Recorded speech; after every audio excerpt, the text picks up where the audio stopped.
the Sphere. This episode is sponsored by Houston Housewives of Finance. For more information on increasing your cash flow, becoming your own money manager, and to schedule your complimentary personal finance strategy, contact the Houston Housewives of Finance today at 1-844-700-4463. The Sphere Network. Looking to advertise? Join the Sphere's vast demographic reach of thousands of people all over the world. Send an email today at advertise@thesphere.tv or call us at area code 832-772-7789. Elite Dental Wellness. At Elite Dental Wellness, Dr. Ashandra Baptiste understands that one of the biggest obstacles is dental fear.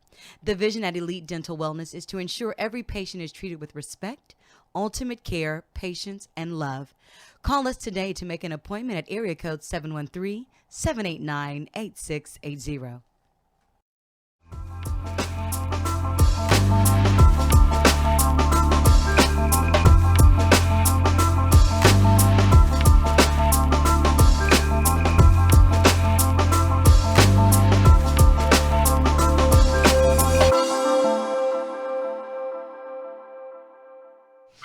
What's up, good people? Welcome back to another episode of Technocrats. I am your host, Gary Lee, also known as G Hawkins. Of course, you can find me anywhere online, Facebook, Instagram, Twitter, Snappity chatting at G Hawkins. That's G Hawkins with the Z.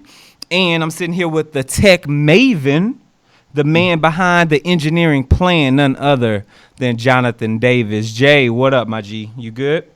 Hey, what's up, my people? Good Technocrats out there. I'm doing pretty good today, Gary. How about yourself, bro? Good. Hey, you know, I'm in here trying to make it, enjoying it. Had a couple of great meetings a minute ago, and things are looking great for the studio. So, and I'm just happy, man. I'm happy. How about you? How's things going? Yeah, great, man. I was gonna say we got to make a video, like a tour of how the studio came together, what you're doing, working, because the artists need to know, get a little glimpse of all the things you got coming out of there, bro. Yeah, I agree. And you know what's funny? I have it on my board to have this conversation, to actually do a intro video, kind of like, in regards to what the studio is, what we've done in the studio, showing the space. So we may need to holler at either Roadster or holler at somebody to get them in here to record some stuff for us. Yes, that'd be nice. Let me know. Yeah, definitely. But for those that are tuned in, thank you so much, especially for the Facebook Livers. Look, you've got an option. We're live for the first 15 minutes. So while we're talking about tech, if there's something you want to talk about, there's something you need to know about, hit us up in Facebook Live. We're paying attention. We'll answer your questions live for you. Or after Facebook Live's off, we're still shooting for another 30 minutes or so. You can shoot us an email, technocrats@thesphere.tv, or you can hit us on social media @thesphere.tv. Use the hashtag Technocrats, and we will get back with you on your tech goodies. Because that's what we do. We like to sew back into people, especially when it's involving technology. Speaking of which, the motherland is doing a little something, Jay. They're doing a little something with 3D printing. And why? Because, out of necessity is the birthplace of innovation. And a lot of people don't truly understand that. When you don't have much of nothing, you got to take what you got and turn it into something. So it looks like West Africa, has put together a lab where they're doing 3D printing from toxic waste. Jay, let's talk about this for a little bit. What's going on here, man? Yeah, this is very remarkable, and no other place I can expect to see is how people can make use of things like you mentioned when you have limited resources.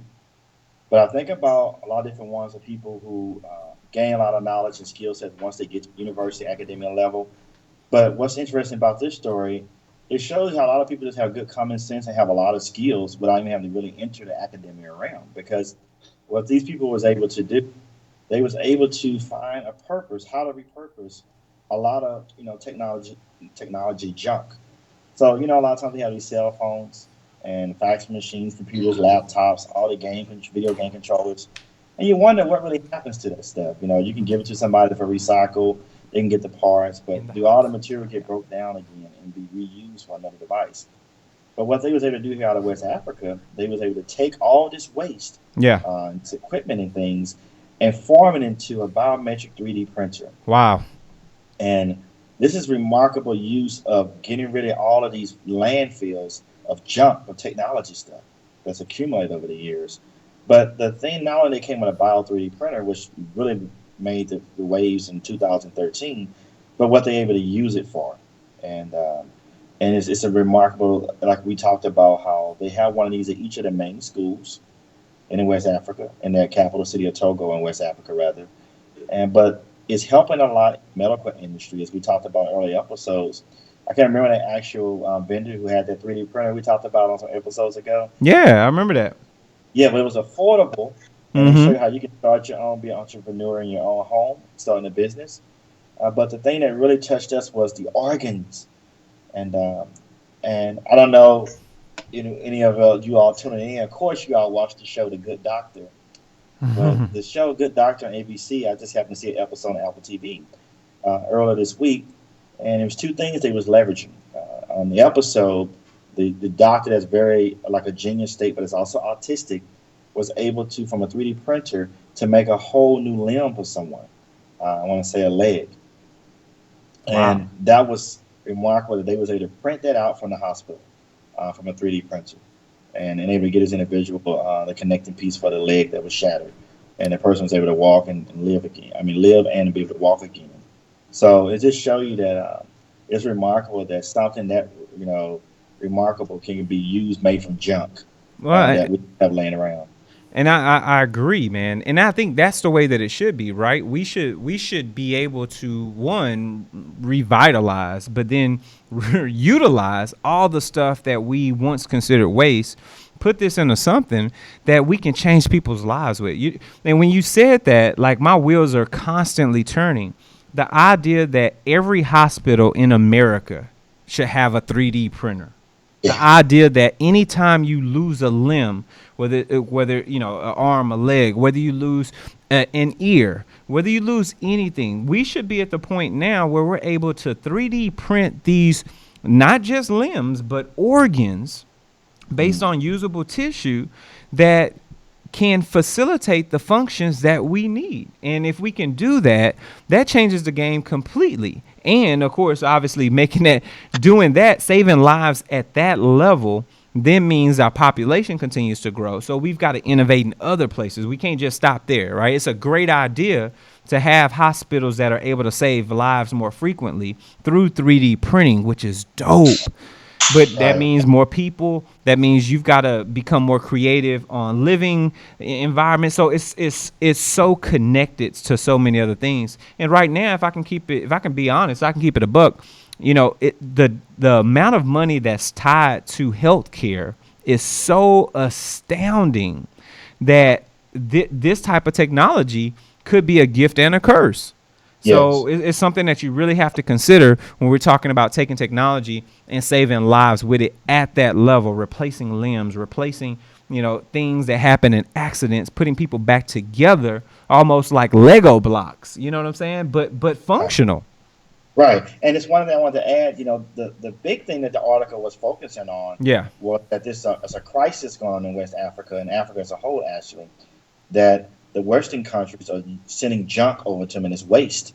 And a lot of this waste and stuff, technology junk and waste, is coming over there illegally. And it's just being thrown on good land and tearing up the soil, damaging the water supply, making a lot of people sick and things.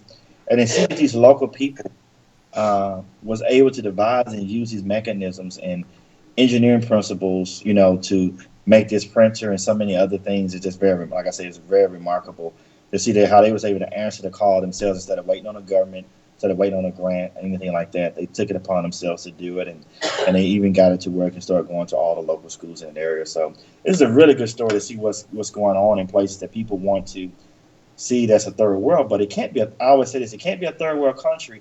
It was the first power mecha civilization. Talk about it. The two don't coincide. You can't be using these naming conventions that truly don't fit, especially for the motherland. Shout out to New Africa. Shout out to Saha the Prince, man. Things headed to the motherland. Speaking of things headed to the motherland, let's talk a little bit about Tesla. Now, for those that are unfamiliar, Tesla is one of the newest automotive companies here in the United States, based out of California, and their bread and butter is in the fact that they build vehicles that are fully electric. So no engine, no gasoline, one speed base transmission that is in a set box, so it doesn't change or break. Motor is the size of roughly a large watermelon that sits in the rear axle, and they have a smaller motor that sits up at the front for those who want all-wheel drive. But Tesla said, you know what? We're not just going to stop at the sedan when they built the Model X, which is their SUV. Then they said, you know what? We're not even stopping at the SUV level. We got to take it another step forward when they built the Model 3, right? When they said, you know what? We want to be able to hit everybody and be cost conscious. And now they're really trying to stick it to the gas man, if I can keep it honest. If we could be 100 right now. And they decided to build an electric semi-truck. And this thing is literally out of this world. So let's take a look at this article right now in regards to Tesla's electric semi. And we're talking base price $150,000, but we're talking being able to drive almost 500 kilometers or about 300 miles on a single charge for the entry level, and their further range, which is about $30,000 more, gets an additional 200 miles of distance at 500 miles for $180,000. Now, here's the hook, though. The cost of operation of this vehicle in comparison to standard semi trucks, and this is for all the mother truckers out there that's really, y'all are literally moving weight each and every day, if not each and every week.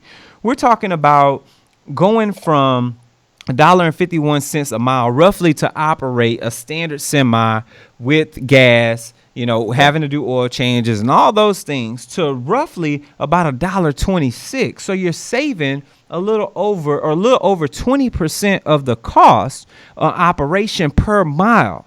So when you start to look at this on a long-term perspective, this truck starts to pay for itself in comparison to everybody who's currently driving these gas drinkers each and every way. Walmart's already ordered some. Other corporations, JB Hunt has ordered. Meyer has ordered.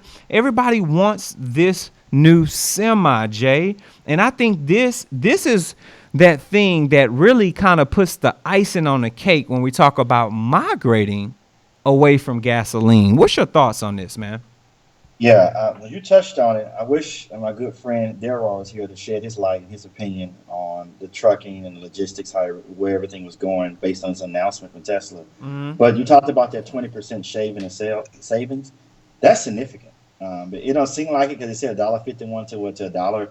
You said $1.26, $1.27, something in that area. Yeah. You start adding, that's per mile. So these trucks are doing, some of these 50,000 plus miles a year easily. So that adds up significantly in saving dollars. And then too, you're thinking about the price of fuel no longer being anything that needs to be calculated into the overall. Yeah. And the mechanisms on the truck that's necessary to contain the fuel, right? And gaskets and filters. There's other mechanical work and maintenance that needs to be done. Mm-hmm. So you can eliminating all of that from the process in addition to that. And then too, this is just the first gen, so more efficiency is going to come. And what's so great about the semi-truck, is that, of course, it's all smart. It's all computerized. It's all connected to the Internet of Things. So it has a lot of sensors and monitors on it.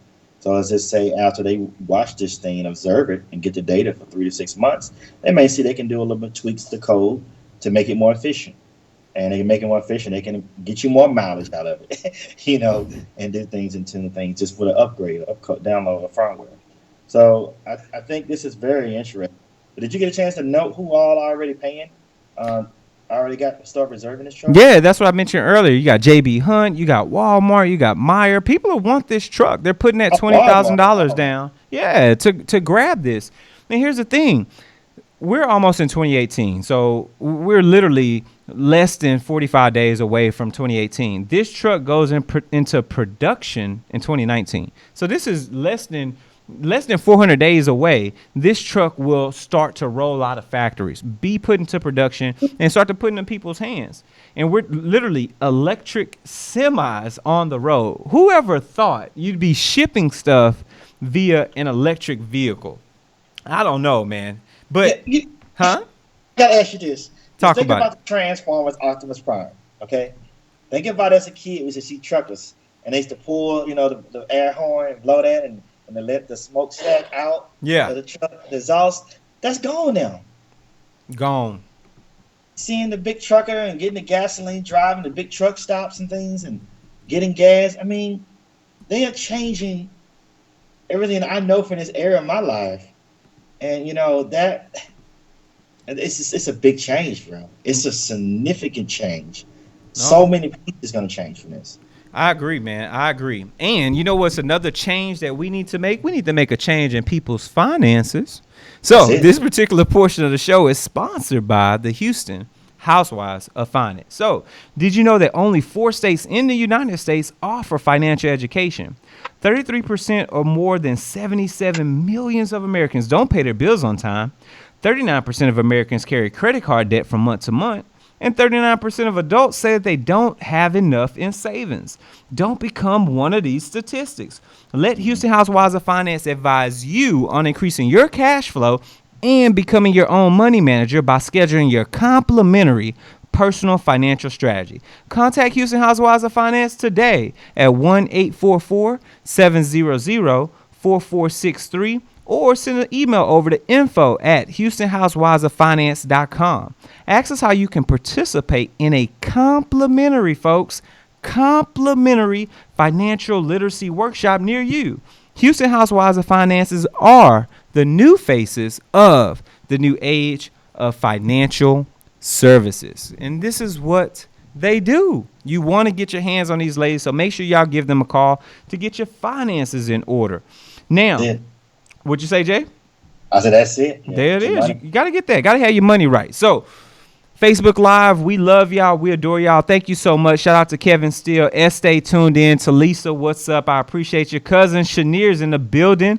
My boy Mario from 2 Rios in the pod. I see you. And Jenny's in the building. So thank y'all so much for tuning in. We appreciate it. Now remember, Facebook, we only keep this up for the first 15 minutes or so. So guess what? You've got to go over to the website. Head over to the sphere.tv/Technocrats. And we've got a couple of options for you. You can reach us easily on iTunes. Of course, we're available on SoundCloud and Google Play Music for our audio only folks. We've got Stitcher popping for our techie folks. And right there at the website, you can watch each and every show that we've got. Now, while you're there, make sure you subscribe. Hit the subscribe button and share this out. Share it with your family, your friends.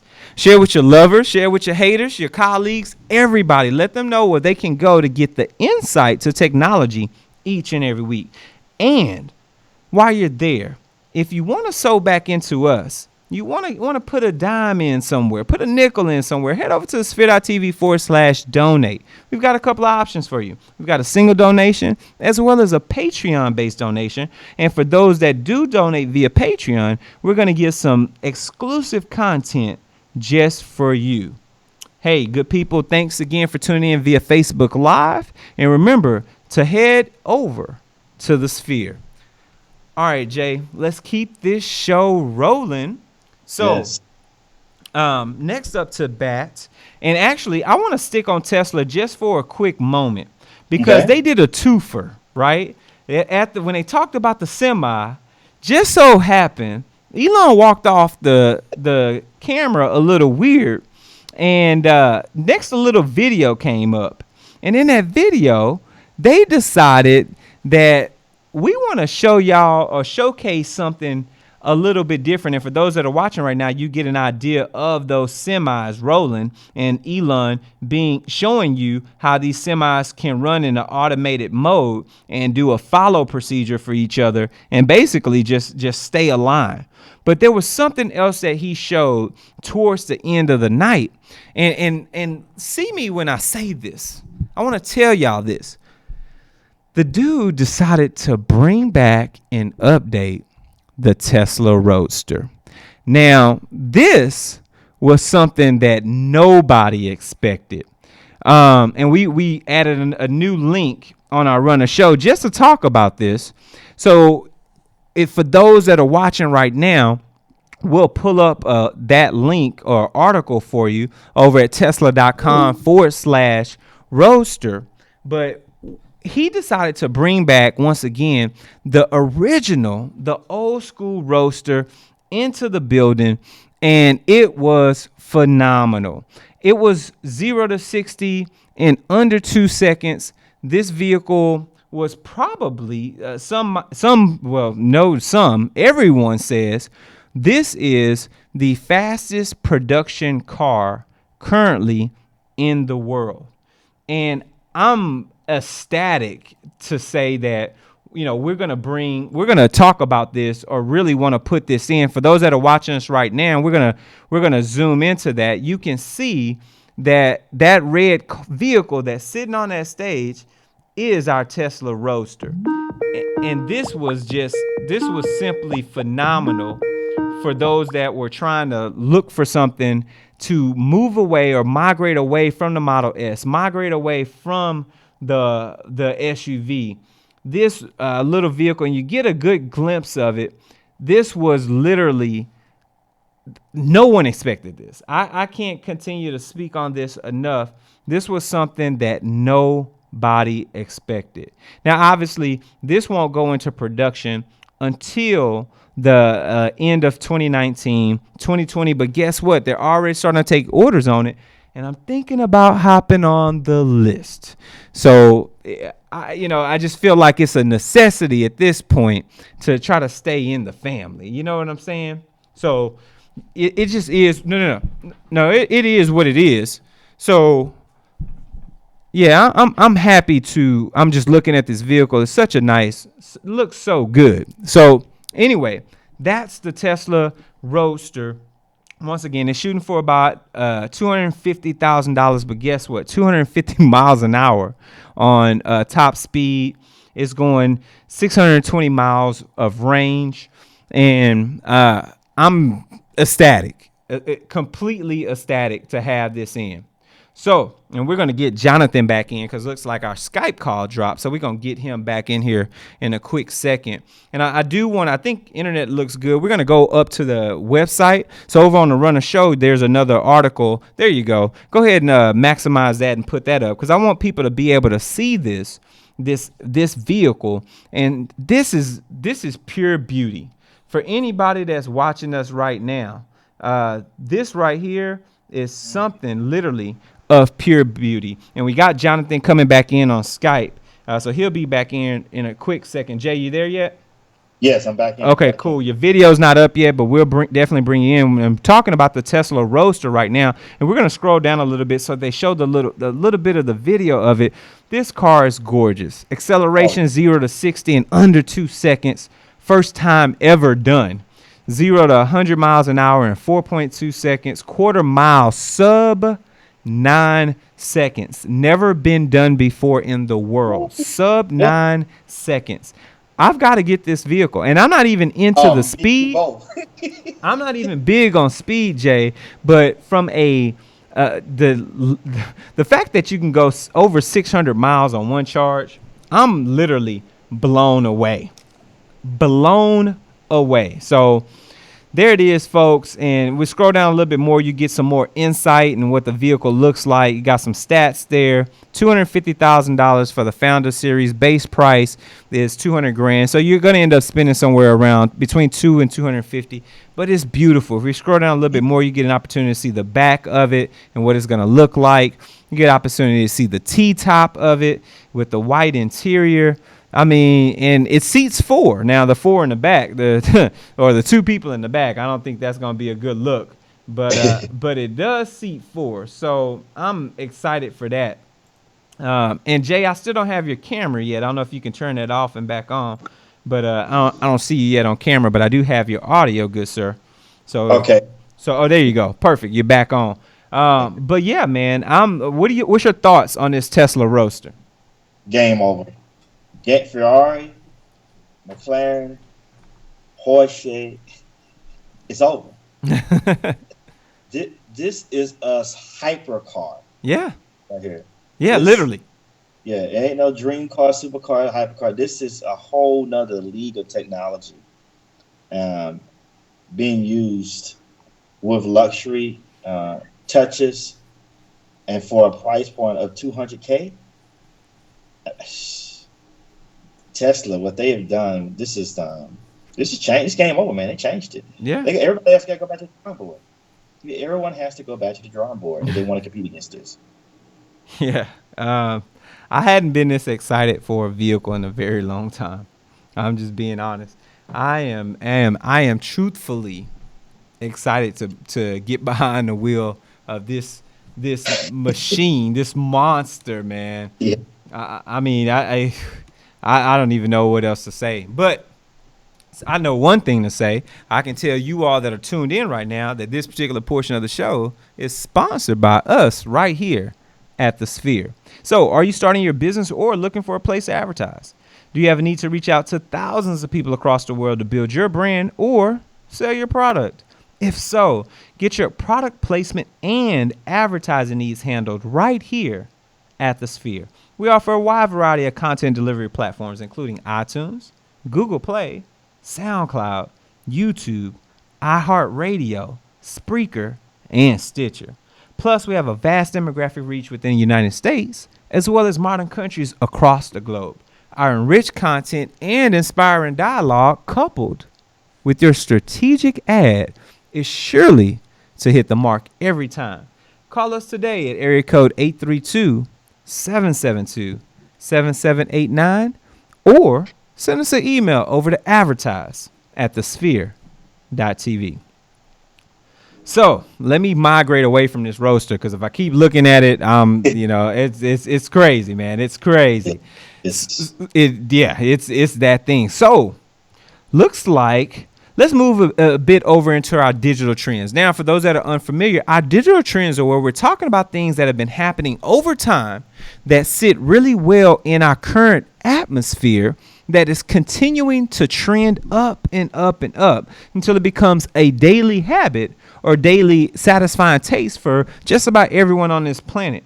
One of the things that we talk about pretty often is the Internet of Things, and then specifically being able to control your home with that architecture. And it looks like Bond, good old Bond, has put together something to truly take your house to that smart next level. Jay, let's talk about this for a little bit.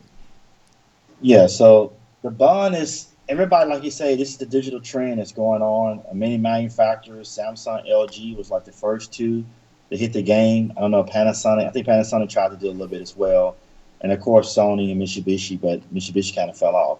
But what you see is a trend. People are taking advantage of the Internet of Things and the applications that's on these mobile devices.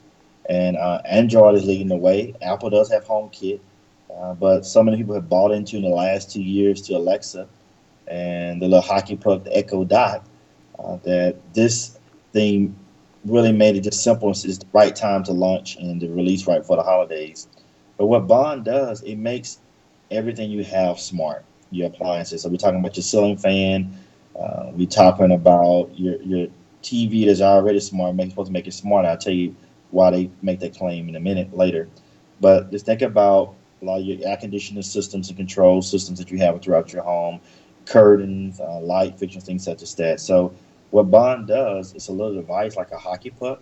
I don't know if you're able to show that little video that they have there, uh, but they can show you in that video what it does. Simply just plug it in, and it picks up the IR signals, infrared signals that emit from your little device that's already remote control, Mm-hmm. and it remembers those, and it puts it on a Wi-Fi network.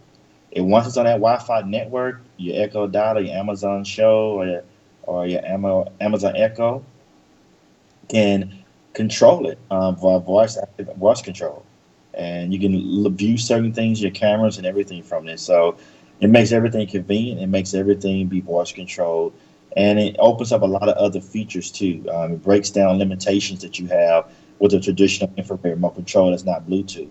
Most infrared remote controls you have to point and line of sight at a device or be in a room.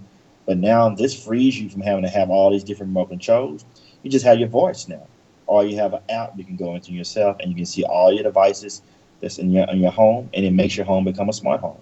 So this is very a nifty device. I didn't get a chance to see the price on it, but $99. oh wow, that's $100 for something Yeah. like that. Yeah, we're showing a video right now of someone just being able to easily take the control of that, and so it's just amazing how pretty simple and sweet this little device is. And I like what you said, being able to simply control, you know, any infrared device.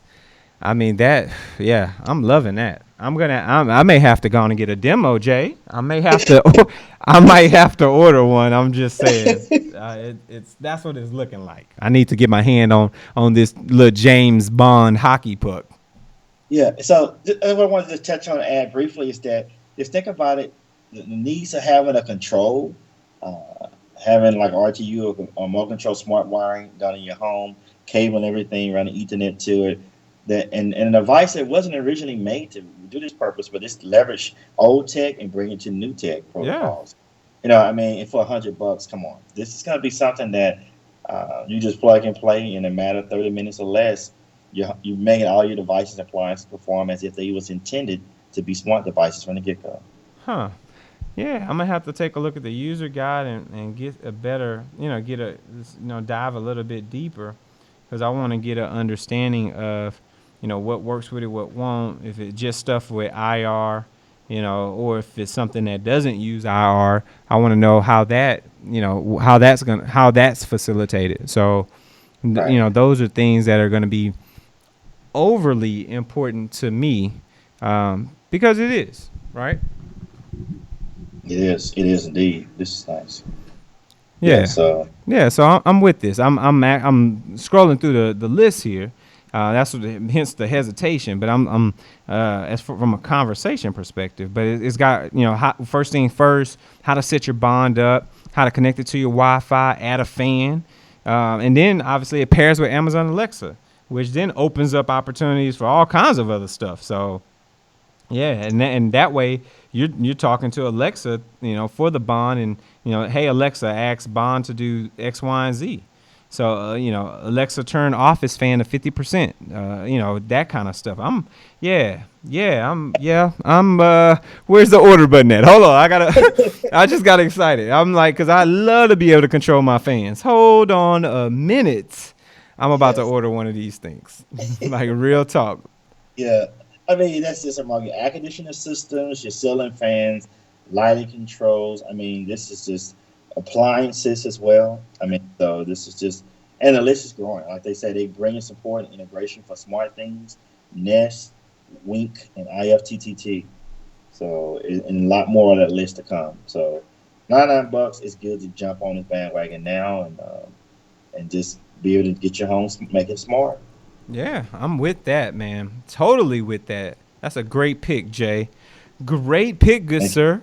So, Thank staying you. in our digital trends, automation, 2030, the future. A lot of people are concerned, a lot of people are scared because things might not necessarily be so bright. 800 million jobs. Ooh. 800 million jobs could be threatened by we're talking about almost a billion jobs, folks. And they're saying by 2030, as many as 800 million jobs could be lost worldwide to automation. They're saying that the advances in AI and robotics will have a drastic effect on everybody's day-to-day life, comparable to the shift when we moved from agriculture over to the industrial revolution. In the U.S. alone, between 39 and 73 million jobs stand to be automated, making up about a third of the workforce. Could you Wow. imagine unemployment jumping to 30%? 30% unemployment. Mm. Could you, I mean, and really you're talking about the shift of money, right? So when people go unemployed by automation, somebody owns these robots. Somebody owns the intellectual property that's making these robots run, and they're receiving royalties off of every robot, let alone the job that the robot is doing. So somebody's getting paid. And that ain't you. That ain't you. You just lost your job to a robot that somebody else bought. Jay, how you feel about this, man? This is alarming, very staggering to see that number. I had to do a double, triple take on that number, and I saw 800 million. 800 Um, what is that? How many hundo. years is that from now? 13 years from now? Yeah, 2030. Oh my We're at goodness. 2018. That's 12. Oh, No, that's 12 years, man. in the U.S. alone, you can expect 40 to 70 million plus jobs gone, Gone. eliminated. In This, 12 years. That means that oh, either you hey, if you ain't got a job right now or you're not in a degree plan right now that can sustain you for the next 20 years, half of that time you just might lose your job to automation. So people literally need to wake up. right. And you know what? It's oh man, go ahead, go ahead. No, that was it. Go. It's sad that the jobs that's going to be eliminated are the jobs that most people get when they're out of high school, or jobs people get when it's on the job training, and you work your way up.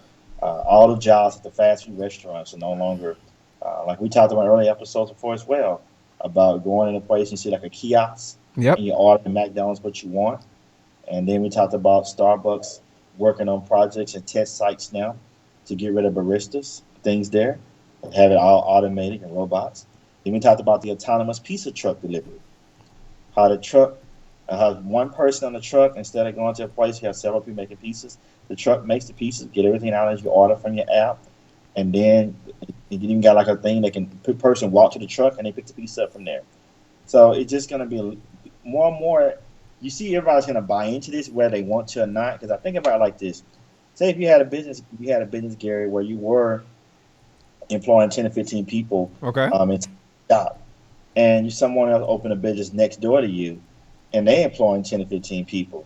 But now you see that people gone, they let them go when they got automation, but you see the profits that this person is gaining. But you want to keep your doors open too. So in a capitalist society, it's going to be very difficult on people ethical to want to make these decisions. Should they keep their workforce? Because it's not going to really be nothing for anybody really to do. Anything that's pretty much physical or repetitive is going to be automated. Always. I mean, I I don't know how people are gonna survive in this world. Right. You're not gonna need nobody to dig ditches. You're not gonna construction gonna be pretty much gone. Even the landscape people gonna be gone. Oh, that's gonna be automatic machines and trucks doing it by itself. They even got the things flying over in agriculture, planting and stuff. They got tractors driving themselves already for years now. GPS tractors doing all in the yard. I mean, so you don't need no one. Then the trucks, thanks to Tesla, trucks gonna be autonomous soon. The semi trucks, but they're gonna be pulling up to Walmart and to Whole Foods and Amazon by themselves and Man, charging themselves, then drive back on the road again. So Jay, what's man, next? Police, law enforcement is gonna lose. They're gonna start hiring police officers, and the cars gonna patrol themselves, yeah, tied into a super AI grid. yeah. And everything we've seen in the movies is coming to life. It's coming to fruition, man. Every single thing we've seen is right around the corner. And it's wow, man. No, Yeah. the only thing we need to do, Gary, we need to go ahead and start saving up to buy us and buy into AI and robotic research to get us a Exactly. robot that's gonna start working for us. That's Exactly. Buy you because some early robots and get that's them number out one. there in the You field ain't gonna need working. physical labor. Yeah, Yep. Lease them bad boys out and get them out here yeah, working. yes, that's it. That is, but that's it for y'all, folks. We've worked this table today, full of the technology, man. This is where you come if you want the ins and outs of technology to empower the digital you.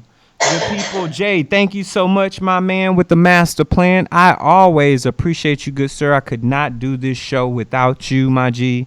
Please Um, let the good people know where they can reach you at if they've got any more questions about the content today. Y'all can hit me up on Instagram and Twitter at AstroTesla80. Also, email me at jdavis@astrotesla.com. There it is. And of course, you can reach me anywhere online: Facebook, Instagram, Twitter, Snappity chatting, at G Hawkins. That's G Hawkins with the Z. And if you got any questions for us here at the show, shoot us an email, Technocrats at thesphere.tv. We would love to get back with you and follow up and just talk technology. This is what we do. It's been another great episode. We will see you all next time. Take care.